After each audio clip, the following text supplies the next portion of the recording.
밤 혼자 있는데 머리가 쭈뼛 서는 느낌. 분명히 제자리에 뒀는데 얼마 뒤 전혀 다른 곳에서 발견된 물건. 이런 경험 한 번쯤 있으시죠? 오늘은 이보다 더 오싹하고 소름이 돋는 도무지 뭐라 형언할 수 없는 기괴한 이야기들을 준비했습니다. 이번 특종 여름 특집 4탄 가장 기묘한 이야기 집구입니다. 자, 오늘의 특종을 위해서 저희 세 기자가 직접 발로 뛰지 않았습니까? 그동안 저희가 말로만 뛰었잖아요. 예. 근데 직접 갔습니다. 그렇죠. 예. 제어되지 않는 정 기자님 모습에 제작진도 많이 당황하셨다는 얘기가. 아 그래요? 제어되지 않는? 그거는 뭐 잠시 뒤에 영상을 통해서 어떤 사연이 있는지 확인해 보시기 바랍니다. 아니, 사실 우리도 궁금해. 서로 어떤 모습으로 나올지. 자, 이번에 들려드릴 이야기는 멕시코 시티에서 전설처럼 전해지고 있는 후아레스 병원에 대한 괴담입니다. 소문에 의하면 아주 미스터리하게도 병원에서 이것을 본 사람은 다음날 건강이 갑자기 회복됐다고 하는데요. 좋은 거 아니야? 완전 좋은 건데? 그러니까 형 좀 많이 보고 와야겠다. 그래요? 예. 그러니까 뭐 저 나라는 아무래도 카톨릭 국가니까 무슨 뭐 성모상이나 무슨 뭐 성모상. 예수님이나 뭐 이런 걸 십자가나. 네, 이게 뭐 환영처럼 보이는 그런 거 아니에요? 미스테리한 이곳의 정체 사진으로 보여드리겠습니다. 간호사예요? 뭐 환자예요? 아니요, 높이가 사람이 서 있을 높이가 아니잖아요. 되게 높은 거야. 흐릿하게 보이는 저 모습. 자, 소문에 의하면 이 사진 속 존재와 환자들 사이에서 아주 기묘한 일이 발생했는데요. 아니 저 아까 주사 맞았는데 또 맞아야 돼요? 오늘 주사 안 맞으셨는데 무슨 말씀이세요? 간호사 복장의 여성이 환자들을 찾아와 주사를 놔주고 환자가 복용할 약까지 챙겨준다는 겁니다. 하지만 병원의 간호사 그 누구도 해당 환자들에게 주사를 놓거나 약을 준 사람은 없었던 거죠. 진짜? 그리고 사람들이 목격한 그녀의 인상 차기가 일치했는데요. 1930년대 간호사 차림의 그녀의 주변에는 푸른 빛이 돌았다고 합니다. 그리고 특이한 건 걸을 때 발소리가 전혀 나지 않았다는 겁니다. 스르륵이구나, 스르륵. 괴담의 발생지인 멕시코 후아레스 병원에는 실력이 뛰어나고 환자들에게도 친절한 베테랑 간호사 율라리아가 있었는데요. 그녀는 같은 병원의 의사인 남자친구 호아킨과 결혼을 앞두고 행복한 나날을 보내고 있었습니다. 그런데 어느 날 율라리아 몰래 다른 여성과 결혼한 남자친구 호아킨. 아이고. 뒤늦게 이 사실을 한 율라리아는 큰 충격에 휩싸였고요.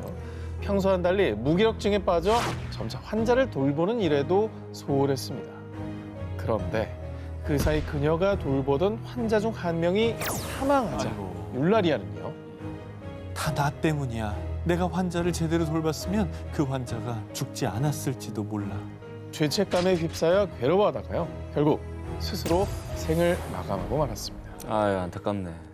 그러던 어느 날 병원 직원의 눈에도 목격된 정체불명의 간호사. 죽은 율라리아가 나타났어요. 정체불명의 간호사는 바로 사망한 율라리아였던 겁니다. 야, 그러니까 죽은 간호사가 병원을 떠나지 못하고 귀신이 돼서 환자들 아직도 치료를 하고 있는 거네요. 그렇죠. 어쨌든 그 귀신 중에는 직업 정신이 가장 투철한 귀신이네요.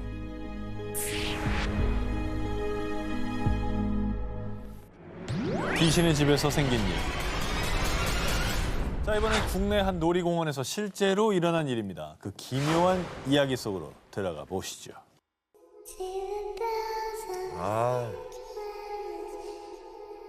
어느 무더운 여름날 한 놀이공원을 찾은 남학생들.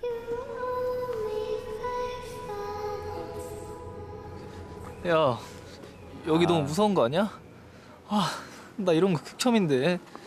아이씨, 사내 자식이. 야, 이 형만 믿고 따라와. 죽었다. 진짜 싫은데.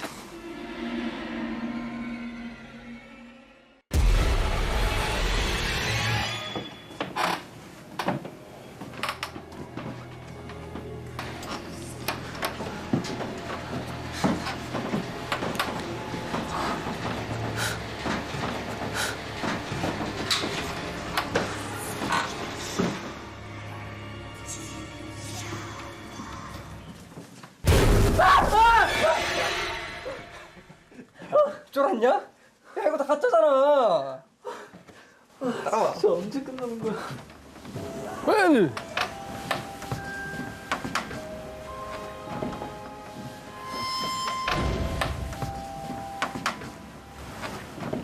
얘들아 잠깐만 일로 와봐. 뭐? 들어가 볼까? 쫄았냐? 쫄긴 누가 쫄아? 가자. 또 고등학생 때는 또 저 말이 그렇게 듣기 싫죠. 졸았냐에 발끈하죠. 제일 좋아요.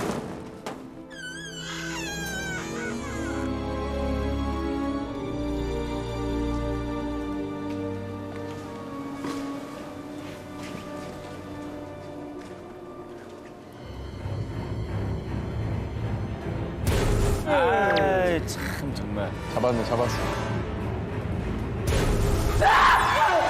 뭐야? 너 왜 그래? 아니 누가 내 발목을 잡았단 말이야. 야, 아무것도 없는데 무슨 소리야? 거기 걸린 거겠지? 귀신의 집에 저런 거 너무 많아. 근데 앞에 있던 애들은 어디 갔지? 어찌된 일인지 불과 몇 발자국 앞서가던 친구들이 감쪽같이 사라지고 말았는데요. 야, 저것 봐.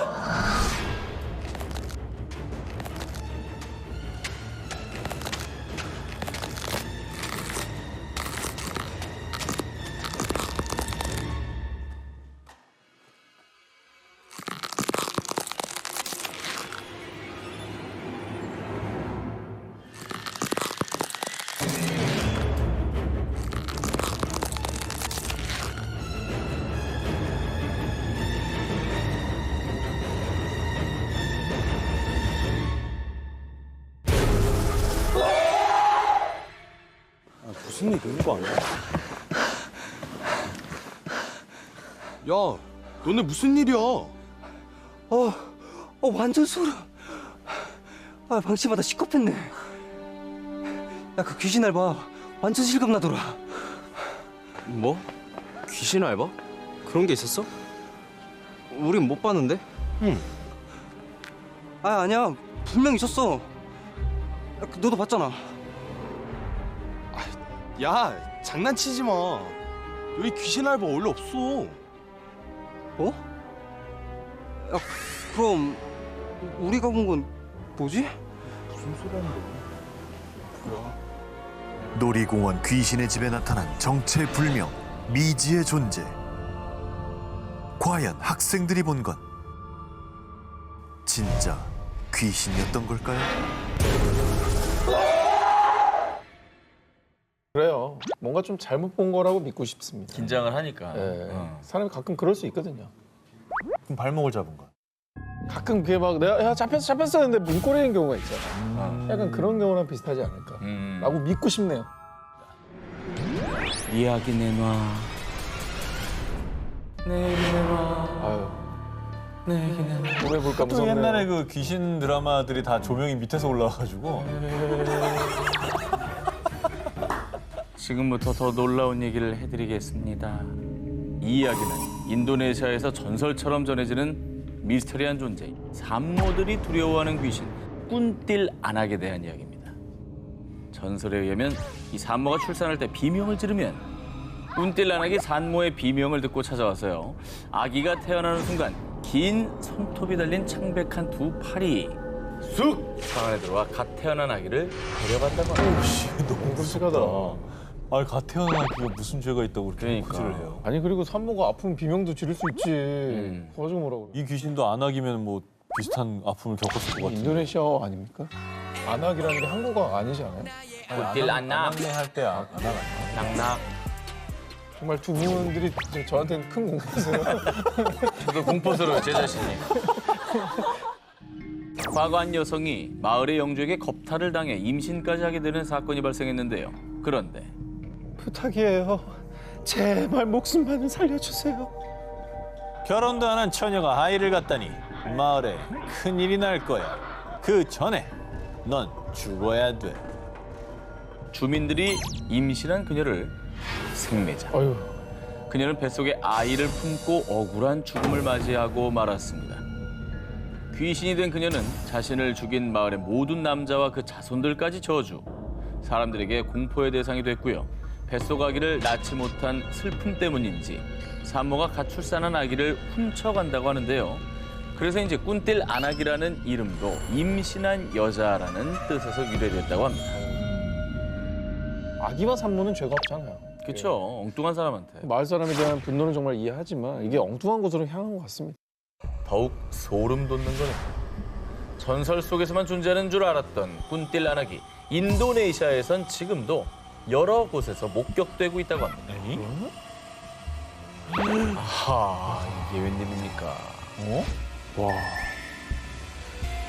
오, 되게 무서운데?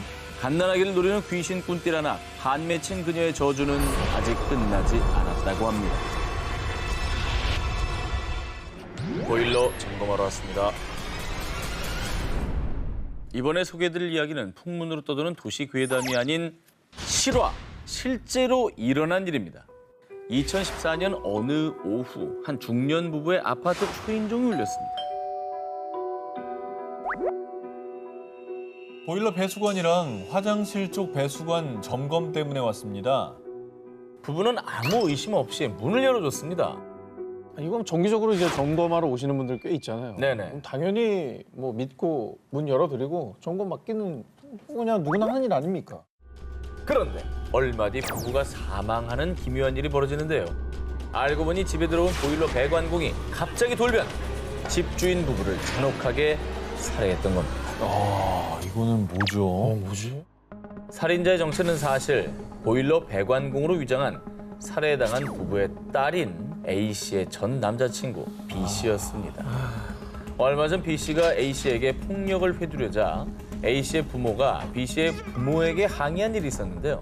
이에 B씨가 앙심을 품고 전 여자친구인 A씨 부모에게 복수한 겁니다. 야, 너무했다. 본인이 잘못해놓고 그 부모를 살해를 한 거예요. 아 근데 보통 이게 무서운 게 보통 이거 점검하러 왔다 그러면 그냥 열어드리게 되잖아요. 그렇죠. 야 근데 그게 살인마로 돌변하다니까 너무 끔찍하네 진짜. 심지어 범행 후 B씨는 A씨 어머니인 척 A씨에게 연락해 집으로 유인했습니다. 어떡해. 자, 아무것도 모르고 귀가한 A씨는 피투성이가 된 부모님을 마주하고 잔혹한 살인마 B씨에게 감금당했는데요. 밤새 생명의 위협을 느낀 A씨는 다음 날 아파트 베란다에서 뛰어내려 탈출. 이후 경찰이 B씨의 자취방에서 만취한 B씨를 체포하며 악몽보다 끔찍했던 사건은 끝이 났습니다. 아휴. 오, 나의 귀신님.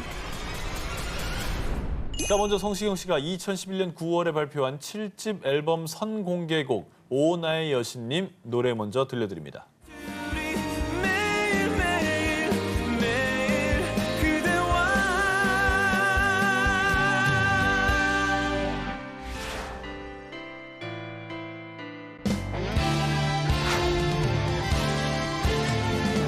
어쨌든 들었어요? 안 들려요. 너무 순식간에 지나가나? 뭐라 그러는데? 순식간이긴 해요. 그럼 혹시 우리 시청자 여러분께서는 이선원 소리 안 들리셨습니까?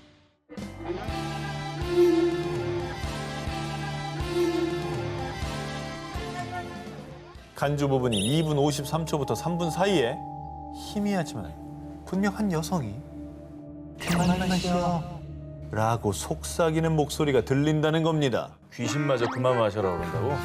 술을 많이 먹긴 해. 요즘 많이 줄였대요. 줄이 줄였는데 그래도 많아요. 아 근데 여성 목소리가 코러스는 있잖아요. 코러스 아니죠. 만약에 코러스가 안 들어가야 될 타이밍에 그렇게 들어갔으면 녹음 잘못한 거죠. 다시 근데 해야죠. 한두 번 듣는 것도 아니고 믹싱하다 보면 진짜 뭐 그럼. 수천 번 뭐 반복해서 듣잖아요. 근데 이걸 못 골라냈다고?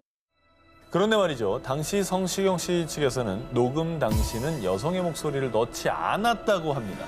그러니까 성시경 씨도 모르는 정체불명 누군가의 목소리가 녹음된 겁니다.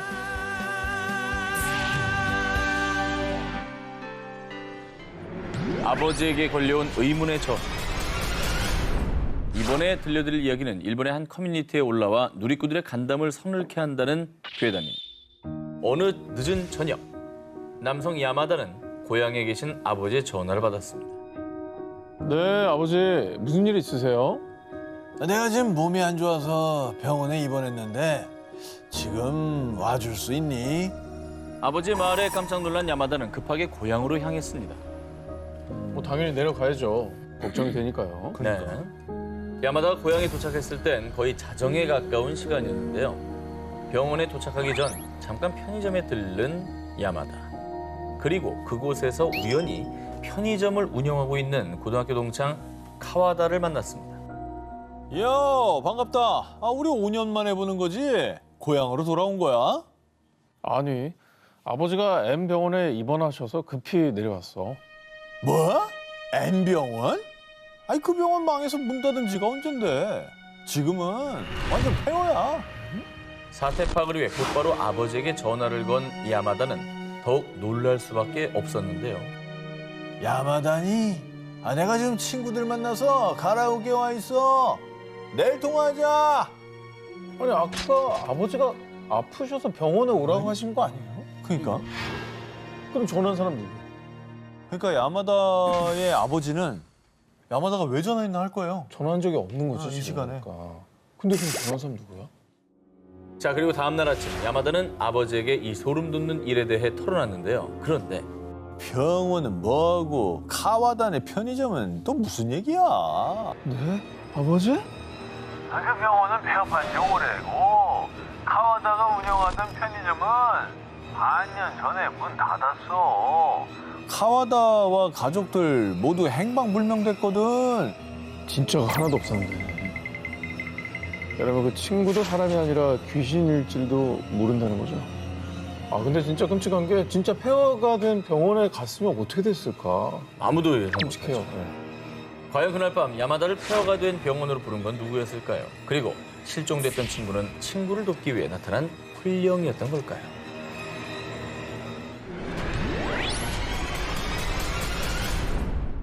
일본에서는 전에 살던 사람이 자살하거나 혹은 사고로 세상을 떠나면서 비교적 저렴한 임대료로 나온 방이나 집을 사고 부동산이라고 합니다.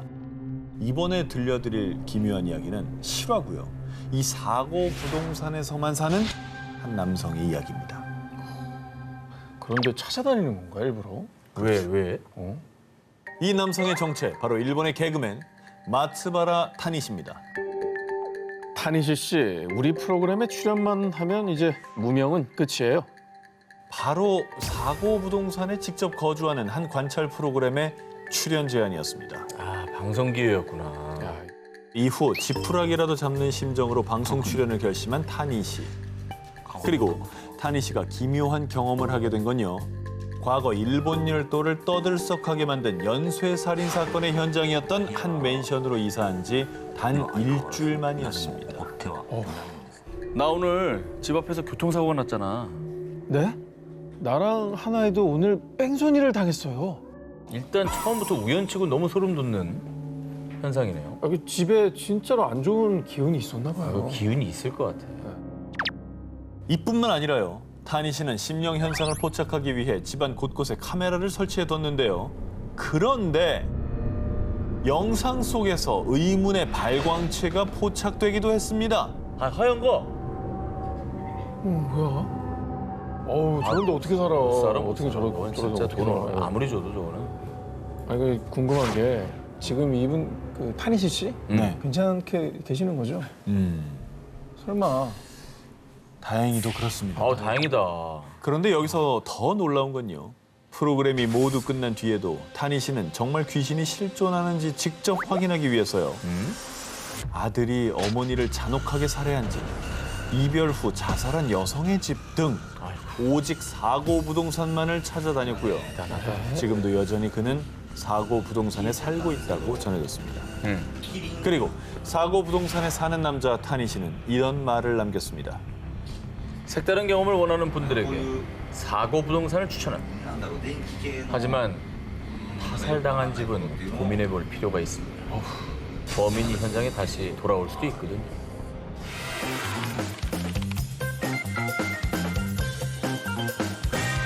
이번에는 한 연예인이 직접 겪은 생생하면서도 소름 끼치는 경험담을 전해드리겠습니다. 2002년 개그맨 김현기 씨는 촬영차 일본 도쿄 인근의 한 시골 마을을 찾았는데요. 그가 이곳을 찾은 이유는 바로 매년 사람이 빠져 죽는다는 일명 자살 우문의 실체를 파헤치기 위해서였습니다. 아, 이름부터 자살 우물이 뭐요? 그런데 말입니다. 자살 우물로 가는 길에 만난 주민들은 촬영팀을 보자 사색이 되었는데요. 거긴 절대 가면 안 돼. 예전에도 방송국에서 촬영했다가 한 명은 죽고 한 명은 행방불명됐다고. 하지만 김현기 씨와 제작진은 일본까지 왔는데 포기할 수 없었고요. 깊은 산속을 걷고 또 걸어 문제의 자살 우물에 도착했습니다. 자살 우물은 겉으로 봤을 땐 보통 우물과 다를 바 없어 보였는데요.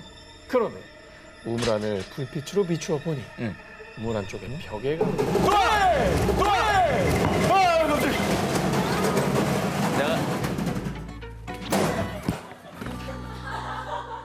우물 안쪽 벽에 가득한 손톱 자국들. 손톱 자국이 있다고요? 그런데 말입니다. 이제 막 우물 촬영을 시작한 그때 현기 씨, 그 우물 안에 한번 들어가 보는 거 어때요? 네? 아니, 피디님 지금 뭐라고 하셨어요? 아, 그 사다리 있으니까 한번 그 타고 들어가 봐요. 하지만 김현기 씨는 알 수 없는 공포감에 극구 거부했고요. 와, 이거 무섭다. 결국 더 이상은 촬영 불가. 어. 그렇게 촬영팀은 철수를 하고 산에서 내려왔다고 합니다. 아, 이건 너무 무섭다. 이건 나 못 들어갈 것 같은데. 그런데 그에게 닥친 더욱 소름 끼치고 기묘한 상황. 아, 피디님. 아, 근데 아까 우물 안에 들어가라고 한 건 너무했어요. 네? 전 그런 말 한 적이 없는데요? 아, 제가 비치지 않고서 어떻게 그런 걸 시켜요? 분명히 다른 제작진들도 그 PD가 우물에 들어가라고 말한 거를 똑똑히 들었는데 말이죠. 목격자도 있어? 다른 사람들도 들었는데? 목격자가 있네. 홀렸네. 자, 그래서 제가 기자 정신을 발휘해서 아하. 김현기 씨를 직접 전화 연결을 해보도록 우와. 하겠습니다. 야, 김현기 씨 안녕하세요. 아, 예, 안녕하세요. 네네, 아유 반갑습니다. 반갑습니다. 아, 예, 반갑습니다. 오래 기다렸어요. 예, 예. 아, 죄송합니다. 죄송해요, 이제. 어떻게 지내시는지도 궁금합니다. 저 일본이에요. 아, 일본에서 잘 살고 있습니다. 아니 근데 그때 기억이 나세요? 굉장히 당황스러워하셨을 것 같은데 어떤 기분이셨나요? 저는 맨 처음에 PD가 무슨 장난치는 줄 알고, 그리고 저는 막 그랬던 게 소름 끼쳤던 게 도착하자마자 버스에서 딱 내렸는데 네. AD분이 있었는데 갑자기 입에서 거품을 보면서 쓰러지는 거예요. 오씨. 진짜 귀신 있었나 봐. 물 물고 있었다고? 쓰러졌다고. 와, 제가 원래는 공포 영화 뭐 보는 거 즐겨보고 그랬었거든요. 근데 있고 나서요, 네. 공포 영화를 십몇 년 동안 끊었어요. 그 정도로. 기묘한 일을 겪으셨지만 네. 큰 사고 없었고 지금도 뭐 잘 지내고 계신다고 하니까 예, 네. 정말 다행입니다. 네, 크게 액땜하신 거예요. 예. 지금 멘트가 거의 뭐 끝내려는 멘트인데요. 예, 저희도 일정이 있어서요. 예, 그리고 저희가 토크쇼가 아니라. 예. 네, 오늘 바쁜 시간 내주셔서 고맙습니다. 네, 알겠습니다. 감사합니다. 다음에 주세요. 예, 고맙습니다. 네, 고맙습니다. 와. 아, 근데 후일담을 들으니까 더 오싹한데? 네, 김현기 씨 말씀을 들어보니까 이게 겪어보지 않으면 모른다고. 본인도 이제 에이 뭐 이랬던 분인데 이제 귀신은 있다 무조건. 그러니까. 믿으시잖아요. 네. 너무 기묘한 일이었기 때문에. 어느 야심한 시각 편의점에서 아르바이트를 하던 치키노와 마호. 심야 시간대인 만큼 손님이 적어 두 사람은 여유롭게 수다를 떨고 있었습니다. 그런데 마호, 혹시 도어벨 소리 들었어? 아니, 우리가 얘기하느라 못 들었나 보지? CCTV 모니터 속 잡지 코너에 머리카락이 긴 한 여성이 책장을 응시하고 서 있는 겁니다. 자, 그런데 이 여성이 정말 이상하게 아무런 미동도 없이 뚫어져라 책장만 바라보고 있었던 겁니다. 저 여자 혹시 저 책 훔치려는 거 아니야? 의심을 품은 두 사람은 조심스럽게 그 여성이 있는 곳으로 다가갔는데요. 그런데 분명 모니터로 봤을 때 잡지 코너 앞에 있었던 여성이 순식간에 감쪽같이 사라져버린 겁니다. 그러면 그 알바생들이 여기를 올 동안에 다른 코너로 간 거 아니에요? 아니면 진짜 훔치려다가 들켜가지고 나간 거 아니에요? 그런데 말입니다. 순식간에 공포감에 휩싸인 두 사람은 조용히 계산대로 돌아와 모니터를 확인했는데요. 그런데 바로 그 순간 마오, 절대 뒤돌아보지 마. 왜? 그 이유는 말이죠. CCTV 모니터 속에 화면을 쳐다보는 치키노와 마오가 반사돼 보였는데요. 그런데 화면 속에는 두 사람만 있었던 게 아니었습니다. 이들 사이에 아까 그 여성의 얼굴이 반사돼 비쳤던 겁니다. 야, 이건 어떻게? 어떻게 그 꼼짝도 못하잖아 그럼. 완전 꼼짝만 하지. 자, 몇 분 뒤 모니터 속 정체불명의 여성의 모습이 사라지자 그제야 안심한 두 사람은 뒤를 돌아보고 아무도 없다는 사실을 확인했는데요. 그리고 다시 CCTV 모니터로 시선을 돌렸는데 보지 마라. 바로 그때 잡지 코너를 비추던 화면에는 아까 그 의문의 여성이 카메라를 보며 입이 찢어질 듯 웃고 있었습니다. 미국에서 발견된 모모. 2012년 1월 미국 플로리다주 한 가정집 뒤뜰에 수영장용 지하 파이프를 설치하던 중 충격적인 것이 발견됐습니다. 배관공이 발견한 것은 2개의 인간 두개골이었습니다. 어우 이거는 좀 소름 돋는다. 진짜 무서웠겠는데? 살인 사건 아니에요? 그러니까 막 아우 미결 사건? 어허. 아우, 원혼이 있을 것 같은 느낌도 들고. 아 어떡해. 현장에서는 두개골과 함께 약 12개의 도자기 조각과 직물 조각, 그리고 신문 조각 등이 함께 발견됐는데요. 신문은 1978년에 발행된 것으로 신문의 날짜로 미뤄보아 그 두개골들을 1970년대 후반의 것으로 추정했습니다. 그런데 과학 수사 결과 밝혀진 충격 사실. 해당 두개골들은 1200년에서 1400년대의 것으로 추정. 각각 10세에서 11세 정도의 어린아이와 성인 남성의 것으로 보이는 아주 오래된 두개골이었습니다. 더욱더 놀라웠던 점은요. 이 미국 플로리다에서 발견된 두개골의 주인들은 고대의 페루인. 미국과 페루 간에 본격적으로 외교 관계가 수립된 시기는 1827년인데요. 이 두개골의 주인인 페루인들은 그보다 무려 약 600년이나 앞서 미국에 왔다는 사실입니다. 야, 이건 진짜 희한한데? 그러니까 교류를 두 나라가 하기 전이면은 그 페루인들이 왜 또 어떻게 미국에 오게 된 건지가 궁금하네요. 두개골의 기본을 추적하기 위해 밤낮으로 연구에 매진했던 가라 바글리아 씨는요. 여전히 많은 것들이 미스터리로 남아있다고 전했는데요. 이름도 기억도 모두 잃은 두개골들은 여전히 침묵을 지키고 있습니다. 아서왕, 무덤의 진실. 용맹의 상징, 원탁의 기사들을 호령한 영국의 전설적인 영웅 아서왕. 아서왕에 대한 전설들은 무궁무진합니다. 아서왕의 최후에 대해서 뭐 들어본 적 있나요? 이 사람이 최후에 대한 게 없어요. 사라졌다고 네. 나오잖아. 아서왕의 영웅담에 대한 결말은 전설 속 신비의 섬 아발론에서 불사가 돼 안식을 취했고 나라가 위험에 처하면 다시 귀환할 것이라는 겁니다. 그래서 그가 죽었는지 살았는지 죽었다면 그의 무덤은 어디에 있는지 전설 속 아발론은 실존하는 건지 그 무엇도 정확히 알려진 바가 없습니다. 그런데 아서왕이 안식을 취했다는 전설의 섬 아발론이 영국 남서부의 도시 글래스턴베리라고 믿는 사람들이 많다고 합니다. 그 이유는요. 1191년 글래스턴베리의 수도원에서 아서왕의 것으로 추정되는 관을 발견. 그 안엔 키가 큰 남자의 뼈와 머리카락 그리고 아서왕의 왕비 귀네비어로 추정되는 여자의 뼈가 출토된 건데요. 관 위에 있었다는 납 십자가에는 라틴어로 이곳 아발론에 아서왕이 묻혔다라고 적혀 있기까지 했습니다. 저 정도 적혀 있었으면 거의 진실인 거 아니에요? 야, 그럼 실존 인물인 거야? 그러니까 저렇게 적혀 있는데 왜 이게 아니라고 의심을 하고 있는 거죠?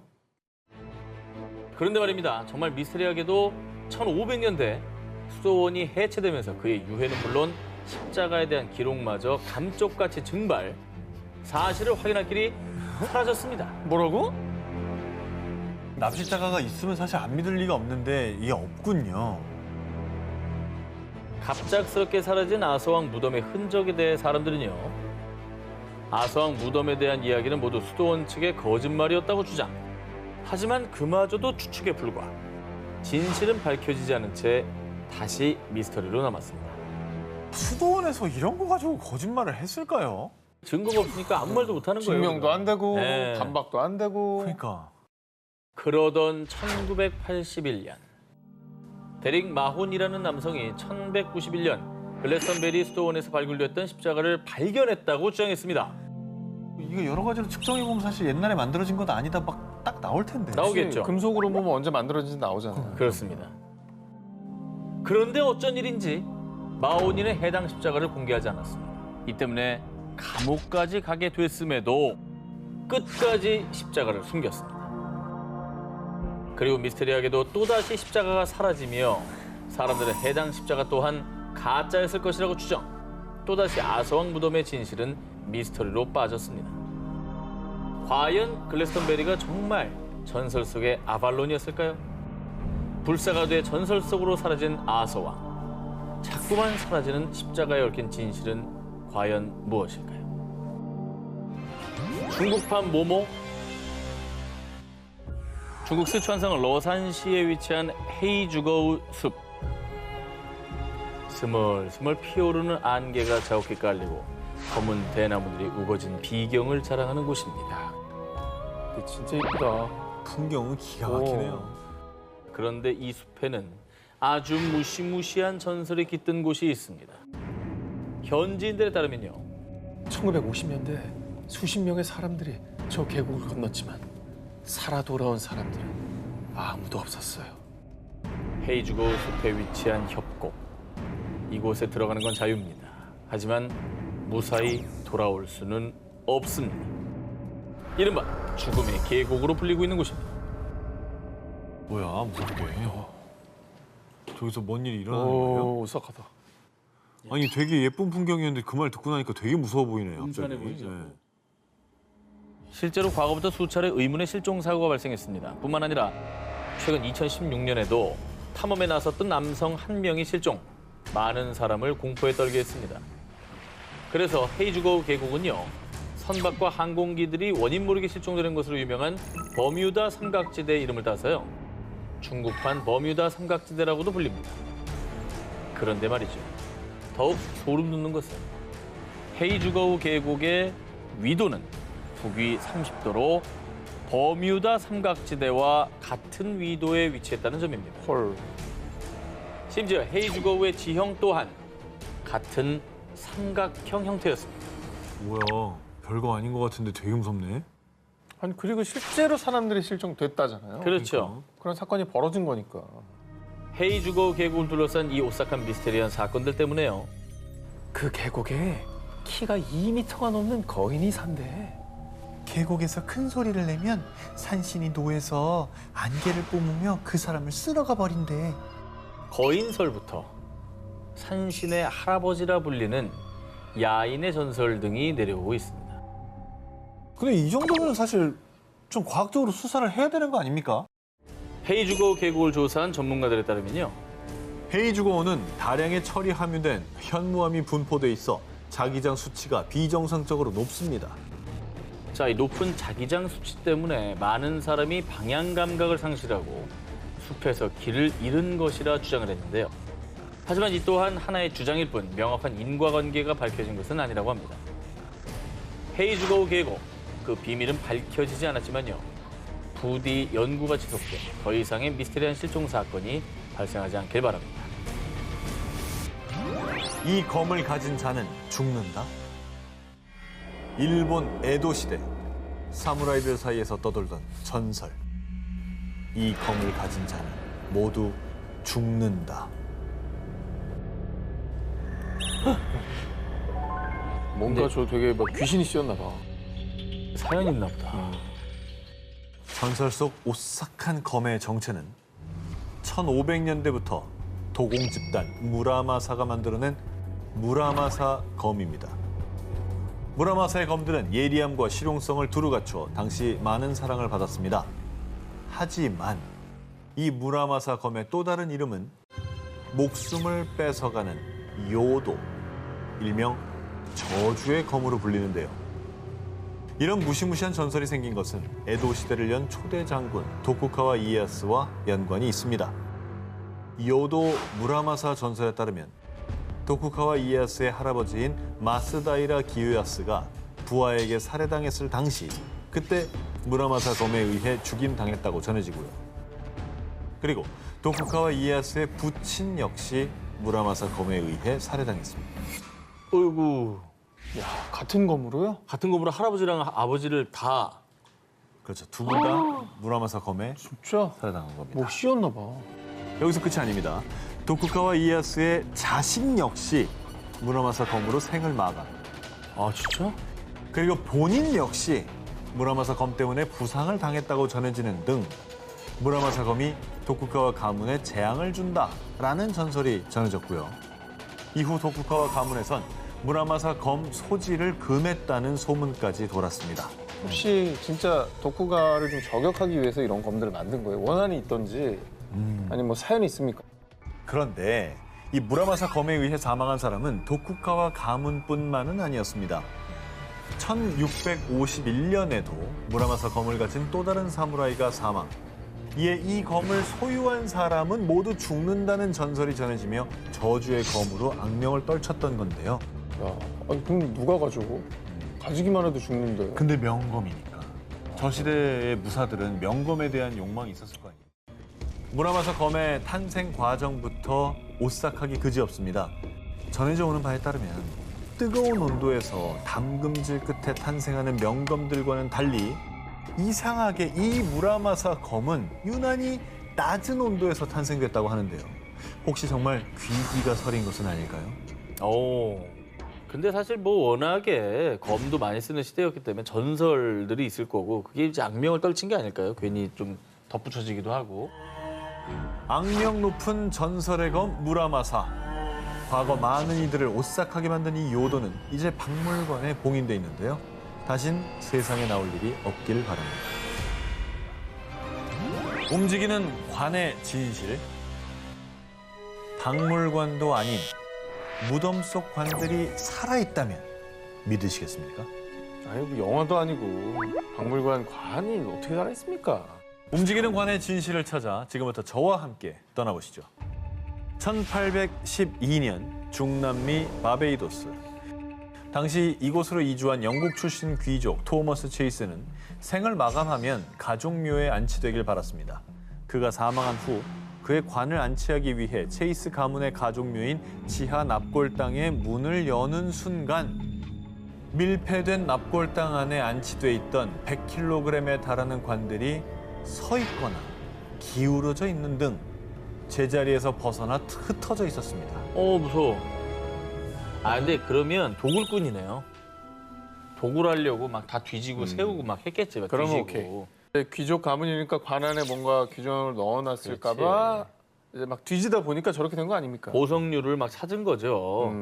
도난당한 물품이 있었던 것도 아니고요. 또 몇 년 동안 지진에 대한 기록도 없었다고 합니다. 사람들은 노예들을 착취했던 악덕 농장주 체이스 가문의 원한이 있는 누군가의 소행이라고 생각.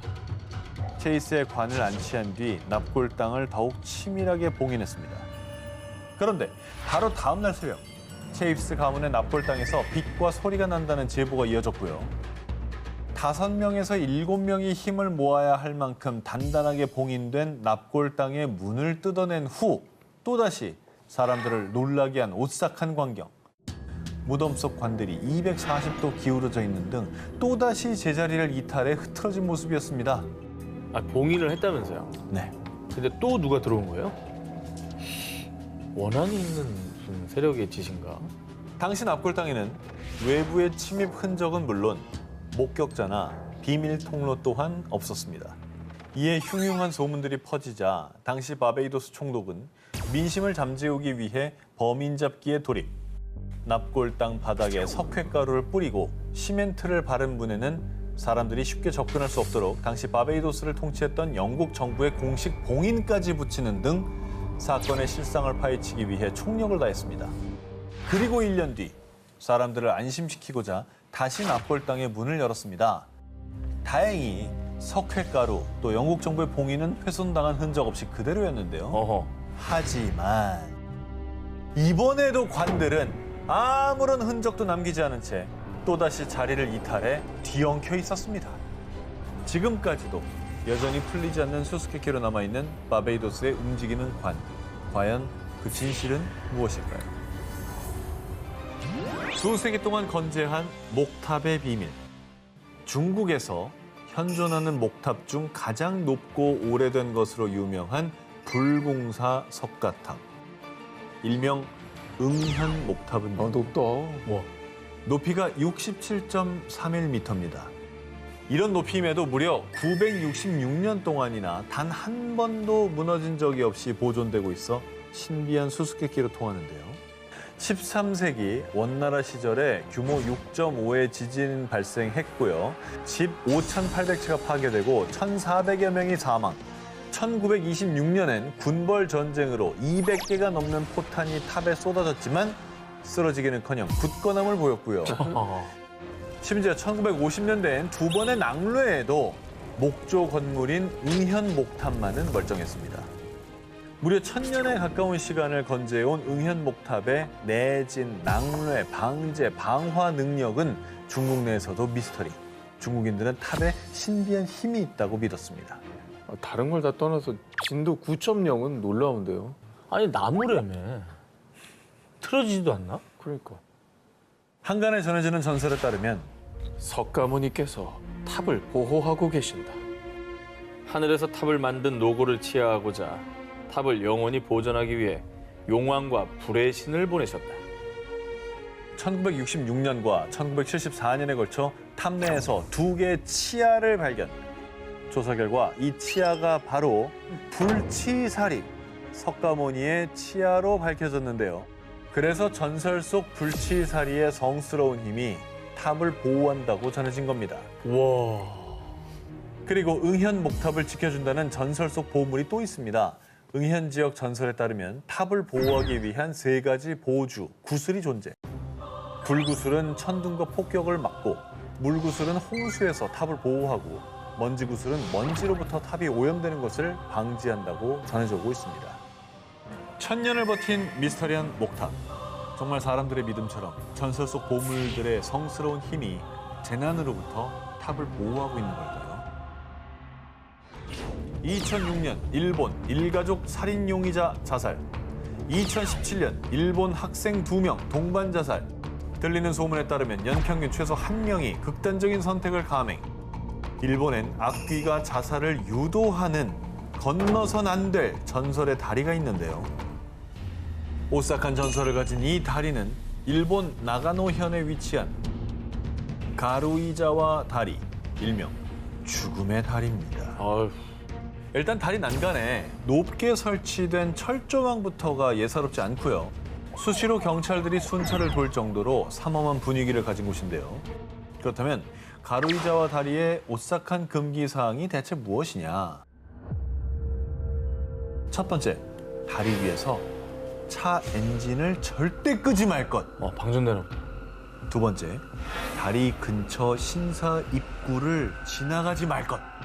만약 금기사항을 어기면 자살한 악귀가 저승으로 끌고 가기 위해 사람들을 홀려 자살을 유도하거나 사고에 휘말리게 하는 저주를 받게 된다고 합니다. 그러니까 오죽하면 자살 명소란 얘기가 나왔겠어요. 그러니까 이런 악귀들한테 홀려서 사람들이 나도 모르게 거기서 좀 극단적인 선택을 하게 만드나 보죠. 실제로 일본의 코미디언인 시마다 히데히라가 과거 2가지 금기사항을 모두 어기고 곧바로 한 영매사한테 달려갔더니 당신 뒤에 자살한 20명의 원혼이 매달려 있어. 이즈음 가루이자와 다리에서 자살한 사람의 수와 일치했다고 합니다. 다행히 전설 속 지나선 안 되는 신사는 현재 터만 남아 있습니다. 그런데 한 가지 오싹한 사실은 예전에 온천의 신을 숭배하던 신사의 현판엔 유카미라고 쓰여 있었습니다. 세월이 흘러서 글자가 지워져서 신의 왼쪽만 남아 있는 건데 볼 수 있죠. 네, 이 뜻이 죽어라는 뜻이래요. 그런데 신사가 없어진 후에도 심지어 금기사항을 어기지 않았음에도 그냥 다리를 지나갔을 뿐인데 안개 너머로 손짓하는 악귀를 목격했다든가 귓가에 속삭이는 악귀의 목소리가 들렸다든가 스마트폰과 내비게이션 고장 등 각종 오싹한 일들이 발생. 가루이자와 대교는 일본의 유명한 영매사들도 2손 2발 다 들기로 악명 높다고 합니다. 모모인간의 등장. 2009년 4월 카타르 한 공원을 찾은 아이샤는 의문의 소리에 걸음을 멈추었는데요. 분명 인기척이 들렸지만 주위를 아무리 둘러봐도 아무도 없었고요. 불안한 마음을 애써 무시하고 다시 걸음을 옮기려던 그때. 저게 뭐야? 아니, 뭘 받길래 이렇게 놀란 거예요, 도대체? 아이샤를 충격의 도가니로 몰아넣은 그의 정체. 당시 아이샤가 포착한 사진이 있습니다. 에이, 이게 뭐야, 이게? 왜 이래? 뭐해? 이거 무슨 이게 누가 봐도 약간 SF 영화에 나오는 그런 괴수 아니에요? 합성 아니면 조작 아닙니까 저거? 저 움직였다고? 그렇습니다. 건전지로 가나 보지.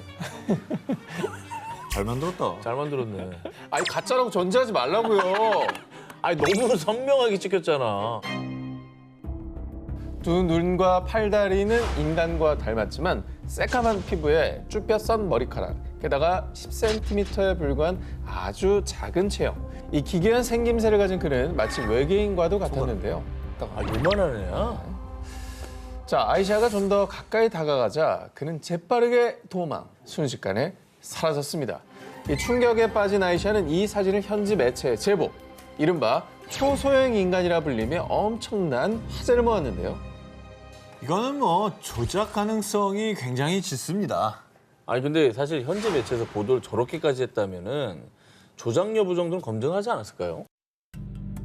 논란의 중심에서 초소형 인간 사진의 일부 누리꾼들은요. 이거 생긴 거 보니 아이아이 원숭이랑 비슷하게 생겼는데요? 라고 주장하기도 했습니다. 쟤네. 쟤잖아. 아이 원숭이네.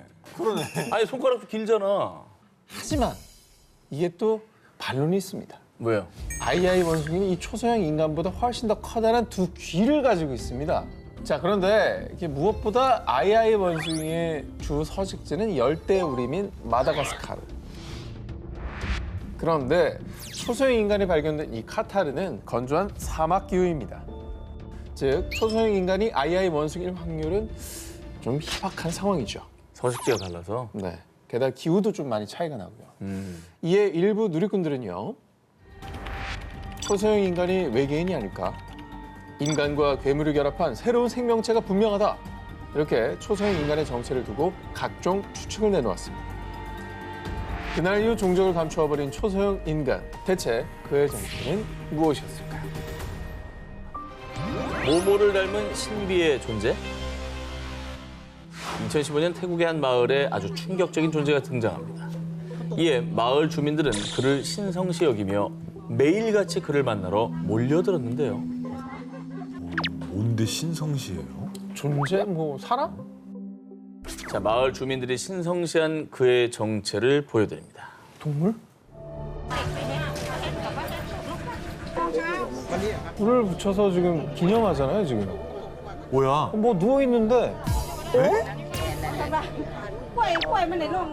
아, 뭐야? 이게 사람이에요? 아닌데? 사람은 아니, 비늘이 있어. 비늘이야 이게? 비늘 같은 게 있어요. 그러니까 주둥이가 긴 게 약간 악어 같기도 해. 자, 악어를 닮은 듯한 이 생명체. 하지만 악어는 절대 아닙니다. 뭐 우리가 봐도 아니죠. 일단 얼굴부터 악어와는 영 딴판이고요. 파충류 같기도 하고 포유류 같기도 한 것이 혼란스럽기만 합니다. 또 악어치고는 다소 긴 다리, 게다가 다리에는 마치 말처럼 단단한 발굽까지 있었습니다. 그리고 결정적으로 꼬리와 몸이 하나로 크게 연결된 악어와는 달리 마치 강아지처럼 다리 사이에 따로 나 있는 작은 꼬리. 결코 악어는 아니었습니다. 악어면 꼬리가 이렇게 길잖아. 꼬리가 정말 다르군요. 게다가 꼬리가 꼭 포유류 같이 돼 있구나. 하체가 전혀 악어가 아니에요. 네. 아니 그 뭔지도 궁금하지만 이거 어디서 난 거예요? 마을 주민들에 따르면 사실 이 정체불명의 생명체는 이 마을의 한 농부가 기르던 버팔로의 새끼라고 합니다. 아니?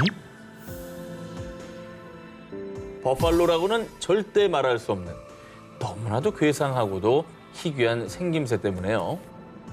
버팔로의 몸에 악어의 비늘이라니. 이런 동물은 한 번도 본 적이 없어요. 마을 주민들은 이를 길조로 여기고 신성시했던 겁니다. 와. 버팔로 새끼가 저렇게 생겼어요? 아니, 소잖아, 소. 소죠, 소. 근데 어떻게 저렇게 버팔로한테서 생명체가 저런 모습으로 나왔던 거죠? 일각에서도 이 개 생명체가 유전자 이상으로 태어난 돌연변이가 아니냐라는 추측을 하기도 했는데요. 그런데 말입니다. 이 괴상한 생명체를 낳은 어미 버팔로는 너무도 멀쩡, 아주 건강했다고 합니다. 뿐만 아니라 어미 버팔로가 이전에 낳았던 다른 새끼들도 질병 하나 없이 건강했다고 하는 건데요.